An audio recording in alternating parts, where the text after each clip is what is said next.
Good evening, everyone, and it's a pleasure being here tonight and being asked to listen to the stories. I want to thank the London Academy of Medicine for organizing this event again this year for the second year, and I really do want to thank those that are going to be speaking tonight, because it takes a lot of courage to get up and tell your story and the problems that you're having with the system in place and the barriers. But you really truly have to know by telling your story, you really are helping remove the barriers that other patients, people and families are experiencing in the system.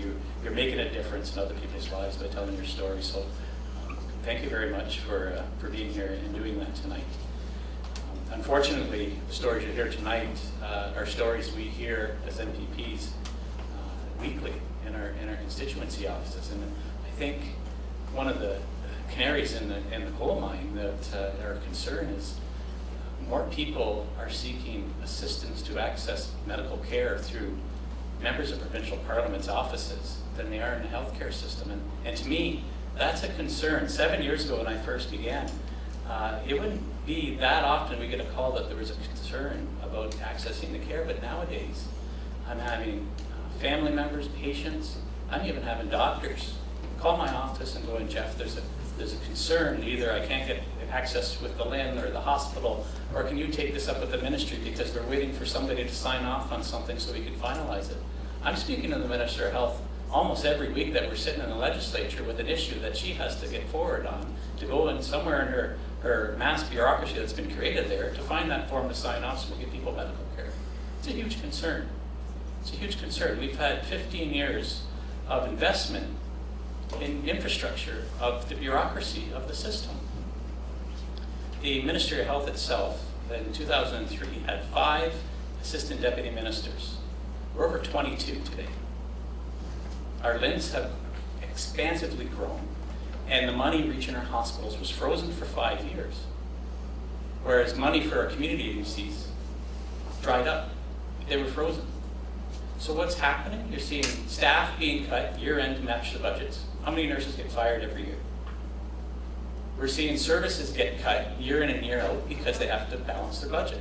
CFI at London, it's a prime example of this year's cut. If you look at the agencies in London that deliver mental health care to the community, they're all on the brink of bankruptcy. I got a letter last year that they've sent to the Ministry of Health. They're on the crux of bankruptcy because their funding has been frozen since 2005.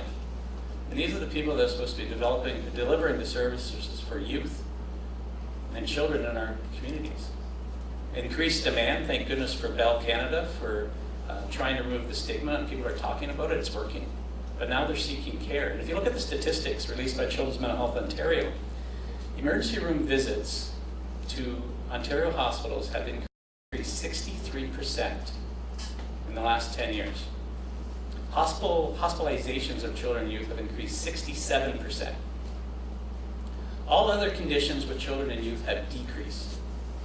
So don't tell me there isn't a problem in the system when the only thing these families have to in their lives is to rely on our hospitals for emergency help. So no wonder there's hallway medicine going on. No wonder there's people being treated in broom closets, and no wonder people seeking mental health treatment are lying on stretchers for days in the hallway.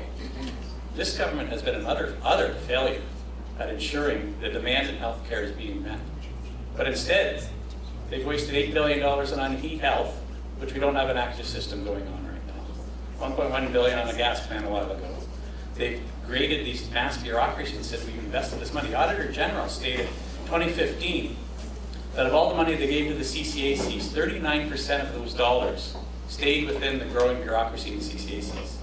That's 39% of billions of dollars did not reach frontline patient care, so our community supports are slipping, and so people go to the emergency room. It's atrocious, and I have Elgin County as part of my riding. I command with a little bit of South London, but I have Elgin County, and we are really concerned because we don't have the mental health services in Elgin County. People have to come to London. And every now and then I'm getting a call as, Jeff, I went to London to seek that help. But they turn me away because they say I'm not in your catchment area. You go talk to the Minister of Health, he says there's no catchment areas in this province. Something's amiss. Something needs to be fixed. The way I look at it is, you break your leg, you fix it the same day. You get cancer, you get the support surrounded around you, and you get treatment. You have mental health, you get sent home and said, come back in 6 months and then maybe we'll help you. It's got to change, and I'm committed to keep working to be an advocate for change in the mental health system. Thanks very much for having me.